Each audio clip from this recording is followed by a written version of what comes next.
Feelings. Having a lot of them today. So many emotions all at once that I just decided, okay, I'm going to sit with your feelings, because to do anything else, to try to go about doing anything else today, I wouldn't be very productive, because I would be distracted by my feelings. And if my feelings are speaking this loudly, there's a reason, and it's information, and we should listen to that information, because it tells us something about our environment that perhaps we need to address, right? Or the state of the world, or the state of ourselves. It's information. And it's not polite to ignore yourself. It leads to unwellness. And I know that from firsthand experience. I've been a person who has numbed my feelings with drugs, with alcohol, with pharmaceutical medications, which PS are just drugs.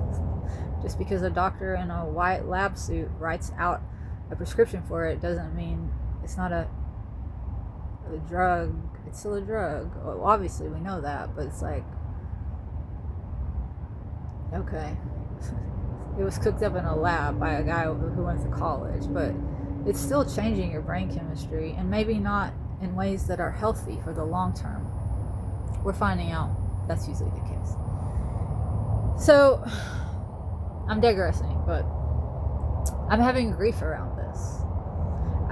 About how, like, this is the way a lot of us have been groomed. We've been taught, manipulated into ignoring our feelings. And groomed in general by all of our institutions. Walk this way, talk this way, dress this way, be this way, because if you don't, you're going to get kicked to the curb. You're going to be out in the wilderness all alone, and there's wolves out there. Right? I know we failed to teach you how to grow food, or make clothing, or build a house. How will you take care of yourself? You better stick close to the tribe, even though this tribe has become quite perverse.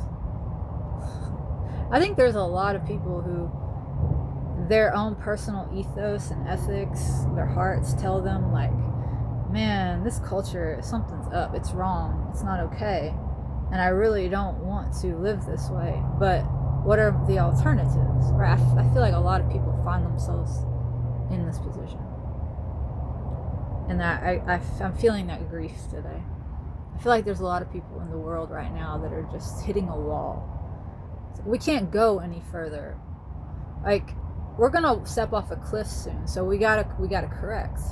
We gotta turn around, right? We gotta start walking a different direction, doing things differently. And one of the things we have to do is we have to make time to sit with our feelings and listen to ourselves and honor the information that our feelings are giving us, not drugging them, not silencing them. Captors drug their victims, and at this point, we are our own captors. We are willingly drugging and sedating ourselves, because the situation we find ourselves in is just like, it's too much. But it's sink or swim now. You know? I'm gonna swim. I don't do the pharmaceutical thing anymore. I've done it because I was trying to participate in the system, like the mainstream way of doing things, which has always been at odds with my heart, right?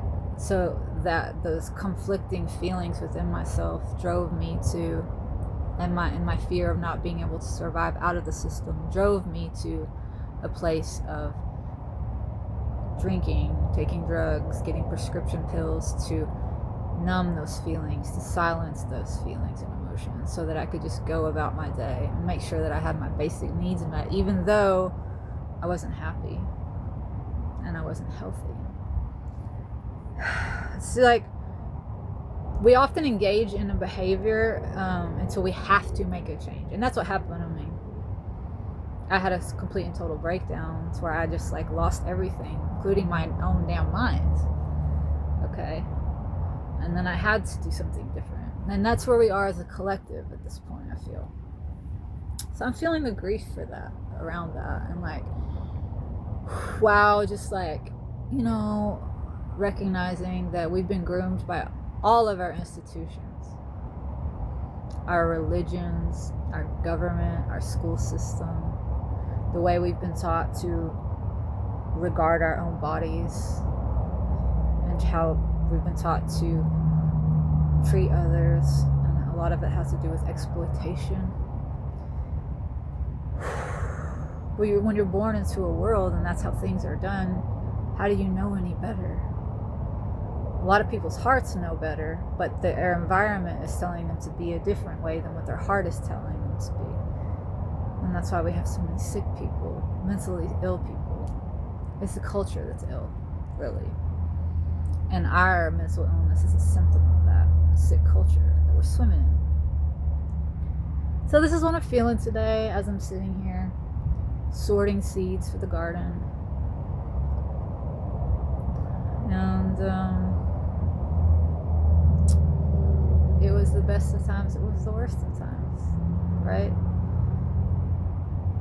To get to where we need to be going, we gotta walk through this shit. We gotta take a long, hard look at it. We gotta feel the feelings.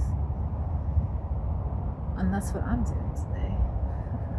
And the thing about it is like, I'm able to do that now in part because of what I went through. Like having my breakdown got me to a point of being able to experience feelings, all of them, and know what it is that they are, which is information, and not identify with those things, not identify with the feelings. Feel them, experience them, almost as if you're watching a movie, you know, like, oh, or reading a book. Like you can be moved by it, like, and when you interact with your feelings and you have that kind of a relationship with your feelings, even the uncomfortable feelings, it's just it's beautiful. It's like, oh wow, this is contrast. That's what life is. To have an experience at all, to know what joy is, you must know what sorrow is, right? Like, it's just, wow, it's all a gift. So that's how I experience feelings now. I don't get carried away by them. They don't cause me to be reactive anymore. I'm able to take in the information and then respond to my environment according to those feelings, which is what feelings are for. They're to allow us to make informed decisions. So, yeah, it's just a lot today. A lot. And I'm so grateful for this human experience. Like, it's way more exciting than being a rock. Rocks are beautiful, but they don't have feelings, right? They don't got problems either, but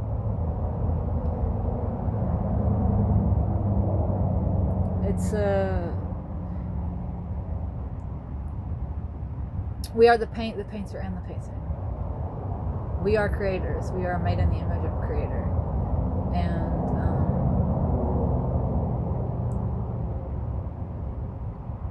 yeah, even the grief is ultimately a beautiful thing because it's true. It's real. It's honest. And it's information about our reality.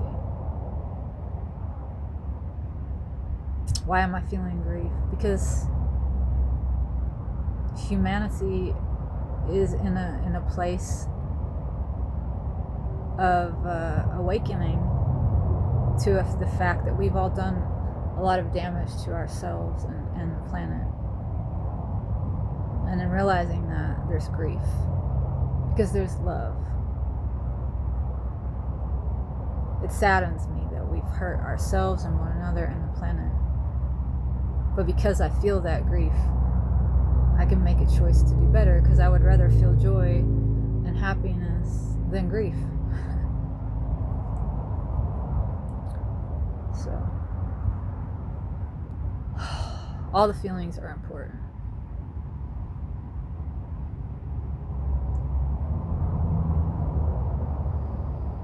Sometimes you just gotta make time to sit with them. Always we should listen. Always. And when they're really, really loud, sometimes that's all we can do for a day, is just listen.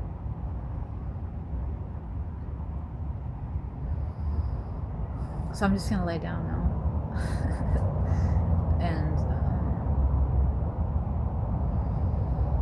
look at the sunlight filtering in through my tents. I can see the shadows of the tree. I'm under a big oak tree, and I can see little caterpillars crawling on my tent, and it's really beautiful. So it feels like a womb. So I'm just gonna roll with this.